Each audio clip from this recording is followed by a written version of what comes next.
പിതാവിന്റെയും പുത്രന്റെയും പരിശുദ്ധാത്മാവിന്റെ നാമത്തിൽ ആമേൻ.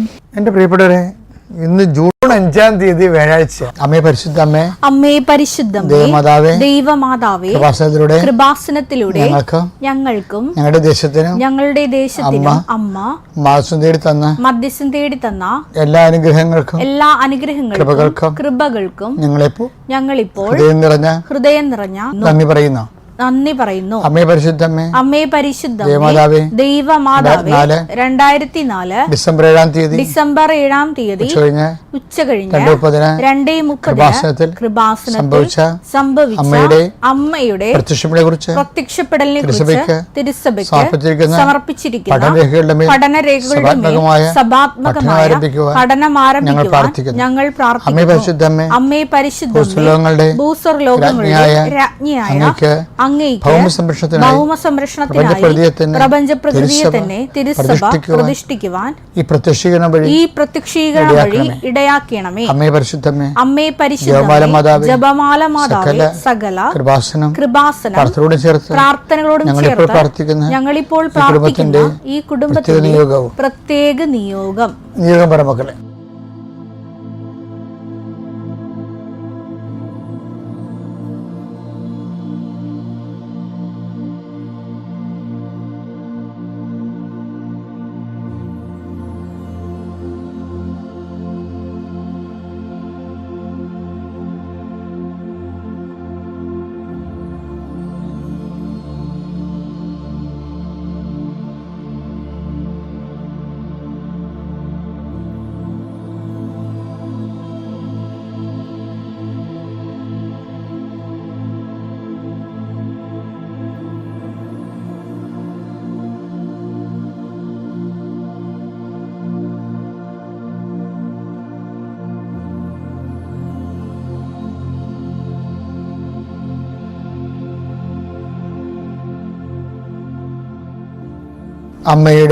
അമ്മയുടെ പ്രത്യക്ഷീകരണത്തിന്റെ അനുഗ്രഹവേളയിൽ ഞങ്ങൾക്ക് സാധിച്ചു തരുവാൻ കനിയണമേ. ആമേൻ. വിശ്വാസ പ്രമാണം. സർവശക്തനായ പിതാവും ആകാശത്തിന്റെയും ഭൂമിയുടെയും സൃഷ്ടാവുമായ ദൈവത്തിൽ ഞാൻ വിശ്വസിക്കുന്നു. അവിടുത്തെ ഏകപുത്രനും ഞങ്ങളുടെ കർത്താവുമായ ഈശോമിശിഹായിലും ഞാൻ വിശ്വസിക്കുന്നു.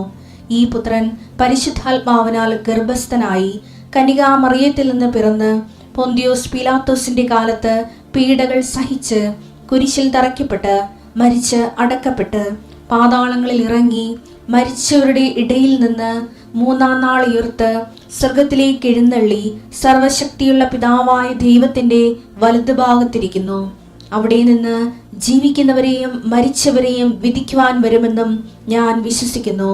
പരിശുദ്ധാത്മാവിലും ഞാൻ വിശ്വസിക്കുന്നു. വിശുദ്ധ കത്തോലിക്കാ സഭയിലും പുണ്യവാന്മാരുടെ ഐക്യത്തിലും പാപങ്ങളുടെ മോചനത്തിലും ശരീരത്തിന്റെ ഉയർപ്പിലും നിത്യമായ ജീവിതത്തിലും ഞാൻ വിശ്വസിക്കുന്നു. ആമേൻ. സ്വർഗ്ഗസ്ഥനായ ഞങ്ങളുടെ പിതാവേ, അങ്ങയുടെ നാമം പൂജിതമാകണമേ. അങ്ങയുടെ രാജ്യം വരണമേ. അങ്ങയുടെ തിരുമനസ് സ്വർഗത്തിലെ പോലെ ഭൂമിയിലും ആകണമേ. അന്നു വേണ്ടുന്ന ആഹാരം ഇന്ന് ഞങ്ങൾക്ക് തരണമേ. ഞങ്ങളോട് തെറ്റ് ചെയ്യുന്നവരോട് ഞങ്ങൾ ക്ഷമിക്കുന്നത് പോലെ ഞങ്ങളുടെ തെറ്റുകൾ ഞങ്ങളോടും ക്ഷമിക്കണമേ. ഞങ്ങളെ പ്രലോഭനത്തിൽ ഉൾപ്പെടുത്തരുതേ, തിന്മയിൽ ഞങ്ങൾ രക്ഷിക്കണമേ. ആമേൻ. നന്മ നിറഞ്ഞ മറിയമേ, സ്വസ്തി. കർത്താവ് അങ്ങയുടെ കൂടെ സ്ത്രീകളിൽ അങ്ങ് അനുഗ്രഹിക്കപ്പെട്ടവളാകുന്നു. അങ്ങയുടെ ഉദരത്തിൻ ഫലമായി ഈശോ അനുഗ്രഹിക്കപ്പെട്ടവനാകുന്നു. പരിശുദ്ധ മറിയമേ, തമ്പുരാന്റെ അമ്മേ, പാപികളായ ഞങ്ങൾക്ക് വേണ്ടി ഇപ്പോഴും ഞങ്ങളുടെ മരണസമയത്തും തമ്പുരാനോട് അപേക്ഷിക്കണമേ. ആമേൻ. കർത്താവേ, നിന്റെ ഉന്നതമായ നാമത്തിന് സ്വസ്ഥം ചെയ്യുന്നു. കർത്താവേ, നിന്റെ വിശുദ്ധ പൗരോഹിത്യത്തെ മഹത്വപ്പെടുത്തണമേ. കർത്താവേ, സഭയിലുള്ള സാന്നിധ്യം പ്രകടമാക്കണമേ. 39 വർഷം ഞാൻ അർപ്പിച്ച കൃപാന്റെ യുഗതിയാൽ കൃപാസനത്താറെ ജീവനോടെ പ്രത്യക്ഷപ്പെട്ട മാതാവിന്റെ പ്രത്യക്ഷീകരണത്തിന്റെ ശക്തിയാൽ ഇന്ന് അങ്ങയുടെ മക്കളെ ഞാൻ പ്രാർത്ഥിച്ച് ആശീർവദിക്കുന്നു. കർത്താവേ,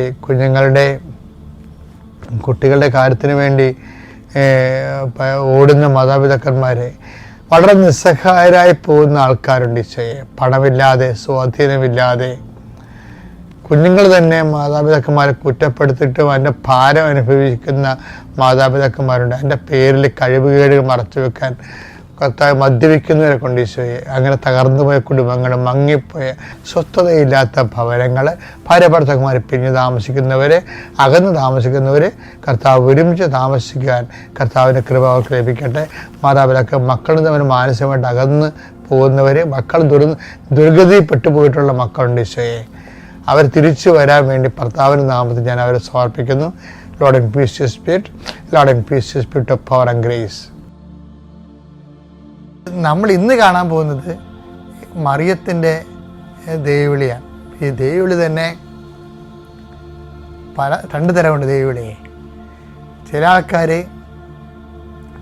ദൈവം ഏൽപ്പിക്കണ വിളിയുണ്ട്, അതുപോലെ തന്നെ പിതാവ് ഏൽപ്പിക്കുന്ന ദൈവവിളിയുണ്ട്.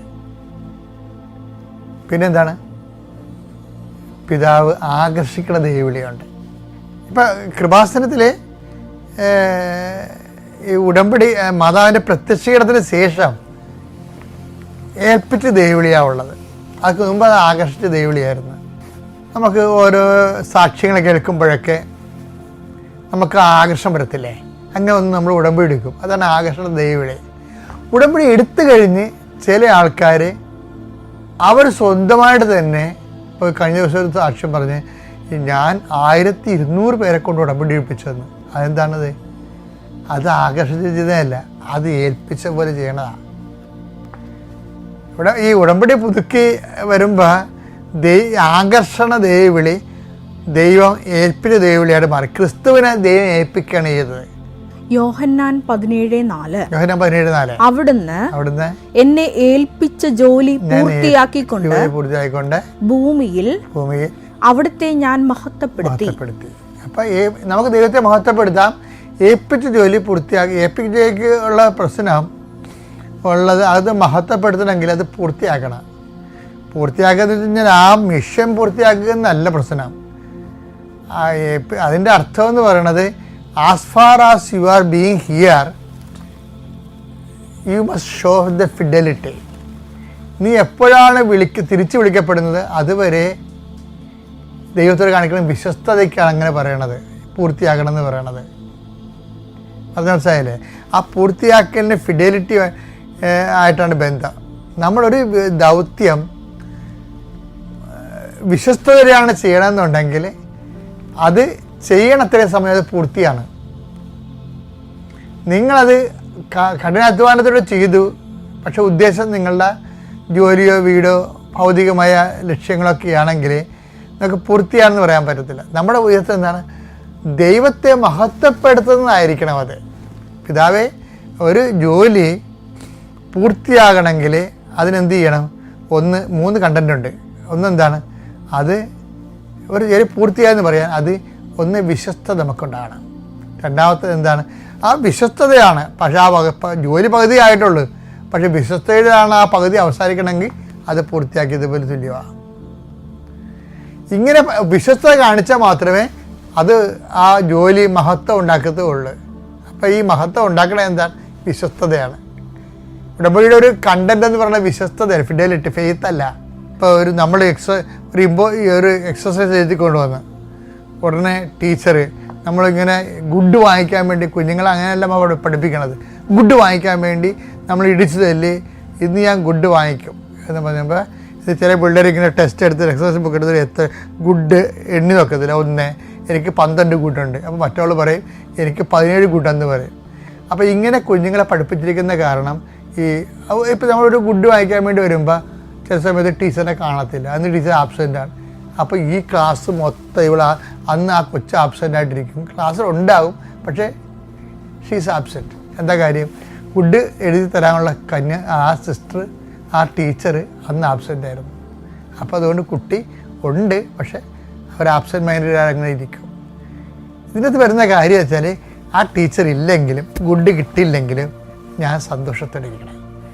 അതാണ് ദൈവം ഉദ്ദേശിക്കുന്നത്. അതാണ് ഹബക്കൂക്ക് പറയണത്. ഹബക്കൂക്ക് 3:17 അത്തിവൃക്ഷം പൂക്കുന്നില്ലെങ്കിലും മുന്തിരിയിൽ ഫലങ്ങളില്ലെങ്കിലും മുന്തിരിയിൽ ഫലങ്ങളില്ലെങ്കിൽ ഒലിവ് മരത്തിൽ കായ്കളില്ലാതായാലും വയലുകളിൽ ധാന്യം വിളയുന്നില്ലെങ്കിൽ ആട്ടിൻകൂട്ടം ആലയിൽ അറ്റുപോയാലും കന്നുകാലികൾ തൊഴുത്തിലില്ലാതായാലും ഞാൻ കർത്താവിൽ ആനന്ദിക്കും. അതാണ് വിശ്വസ്തത എന്ന് പറയുന്നത്. ഞാൻ കർത്താവിൽ ആനന്ദിക്കും. അപ്പം അതുകൊണ്ട് തന്നെ ഒരു വിഷയം ചെയ്യണത് ആരും കണ്ടില്ല, ആ ഒരു നന്മ പ്രവൃത്തി ചെയ്യണത് ആരും കണ്ടില്ലെങ്കിലും നിനക്ക് കർത്താവിൽ ആനന്ദം ഉണ്ടെങ്കിൽ ആ നന്മ പ്രവൃത്തി പൂർത്തിയായി. അതുകൊണ്ട് ദൈവം മഹത്വപ്പെട്ടു. അപ്പോൾ നമ്മളുടെ ഈ വർക്കുകളെല്ലാം ഇനി അറേഞ്ച് ചെയ്യണം ഈ രീതിയിൽ. അപ്പോഴാണ് ദൈവത്തെ മഹത്വപ്പെടുത്തിക്കൊണ്ട് കൃപയിൽ നിറഞ്ഞ ആസ്തി പദ്ധതി വളരണത്. Thank you. അത്യപൂർവ ദൈവാനുഭവങ്ങൾ ഇനി നിങ്ങൾക്കും സ്വന്തം. ഈ യൂട്യൂബ് ചാനൽ ഇതുവരെ സബ്സ്ക്രൈബ് ചെയ്തിട്ടില്ലെങ്കിൽ ഇപ്പോൾ തന്നെ സബ്സ്ക്രൈബ് ചെയ്യുക. ഈ വീഡിയോ ഇപ്പോൾ തന്നെ നിങ്ങളുടെ സുഹൃത്തുക്കൾക്ക് ഷെയർ ചെയ്തുകൊണ്ട് കർത്താവിൻ്റെ പ്രേക്ഷിതരാകുക.